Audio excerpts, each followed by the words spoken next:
Chapitre 39. La nuit en région ne ressemblait pas à celle de Montréal. Elle n'offrait aucune sirène pour distraire l'esprit, aucun néon pour rassurer, aucune foule pour donner l'illusion que quelqu'un veillait encore. Elle s'installait autrement, traversée par le vent et par le grondement lointain d'un camion seul sur une route noire. Yvon avait trouvé un petit motel sans charme particulier dans le secteur de Saint-André-de-Kamouraska. Quelques chambres alignées, une enseigne fatiguée, un stationnement durci par le froid et une fenêtre vers une eau figée. Ce n'était pas un paysage spectaculaire, pas encore. Seulement une bande blanche sous la lune, assez proche pour rappeler la phrase du narrateur. Près de l'eau. Plus loin, le fleuve imposait sa présence sans avoir besoin d'être vu. On le sentait dans l'air, dans l'humidité froide, dans cette manière que le silence avait de s'élargir autour du village. Poutine était couché près de la porte, dans sa position de garde.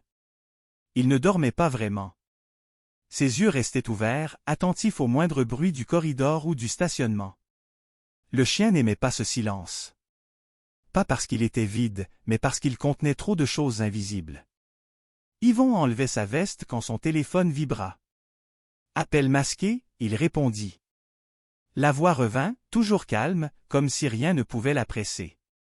Elle salua Yvon presque poliment, puis dit que l'endroit lui allait bien.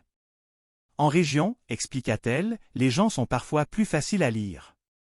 Pas parce qu'ils sont simples, mais parce qu'ils vivent près les uns des autres. Les habitudes se répètent et les rancunes vieillissent dans les mêmes maisons. Ensuite, elle annonça qu'elle allait raconter l'histoire de l'homme du chapitre, parce que la convoitise ne se comprend pas avec un simple mot. Elle se comprend avec une vie entière. La voix décrivit un homme du coin, connu sans être célèbre. Le genre de visage qu'on salue au dépanneur, qu'on croise au garage, qu'on voit parfois aux activités du village même quand on ne lui parle pas vraiment. Un homme que plusieurs auraient qualifié de fiable. Il avait bâti une petite entreprise, une réputation de travaillant, une image solide d'homme correct. Une image qui tient bien là où la confiance vaut parfois plus que les papiers signés. Mais derrière cette image, il y avait autre chose. Il ne convoitait pas seulement l'argent. Il convoitait le contrôle. Il aimait posséder les choses autour de lui, influencer les décisions, garder les gens dans sa poche. Il avait commencé par des gestes minuscules, presque invisibles.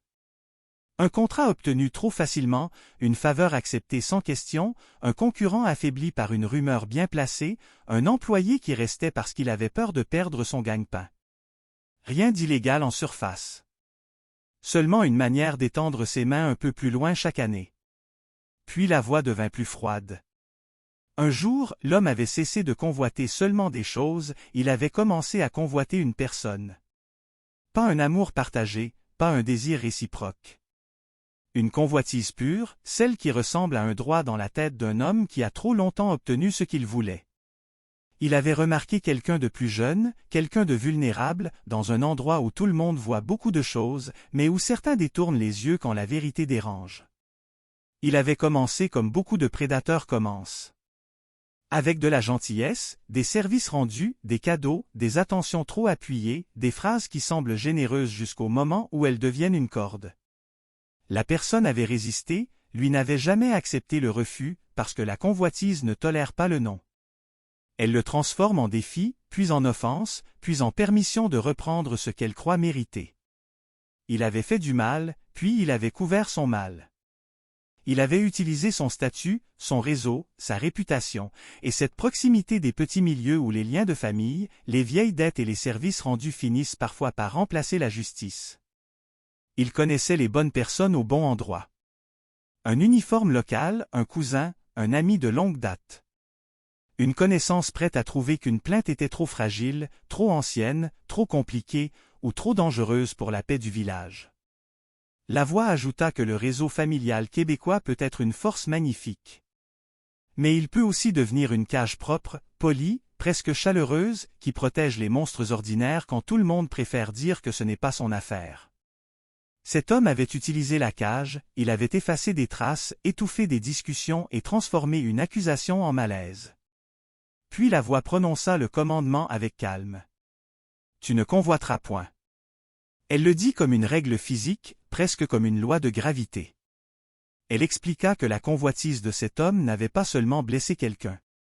Elle avait volé une sécurité, une confiance, un avenir possible, et cette partie d'une personne qui ne revient jamais complètement quand on l'a arrachée trop tôt. Yvon serra les dents sans parler. Il comprenait que le narrateur ne racontait pas cette histoire par compassion. La voix construisait l'inévitabilité. Elle empilait les faits comme on place les pierres d'un mur, jusqu'à ce que la sortie disparaisse. Poutine leva la tête vers la fenêtre. Yvon suivit son regard. Dehors, la surface blanche captait une partie de la lune. Le stationnement était vide. Le vent soulevait un peu de neige près des pneus. La voix reprit en disant que le chapitre était déjà en place. L'eau était là, le froid aussi. Le décor était assez beau pour mentir, et assez calme pour laisser croire qu'une scène pouvait rester intacte jusqu'au matin. Puis elle ajouta quelque chose de plus subtil. Elle offrait à Yvon une chance. Pas de sauver l'homme, car selon elle, il était déjà condamné par ses propres actes. Une autre chance, plus mince, plus difficile à lire. S'il lisait bien le décor, s'il comprenait assez vite ce qui allait bouger dans cette nuit, il pourrait peut-être empêcher une partie du carnage. Yvon sentit son souffle ralentir. Le narrateur ne cherchait pas seulement à punir. Elle voulait l'impliquer, lui donner assez d'espoir pour qu'il continue à courir derrière elle, et assez de culpabilité pour qu'il ne puisse plus s'arrêter.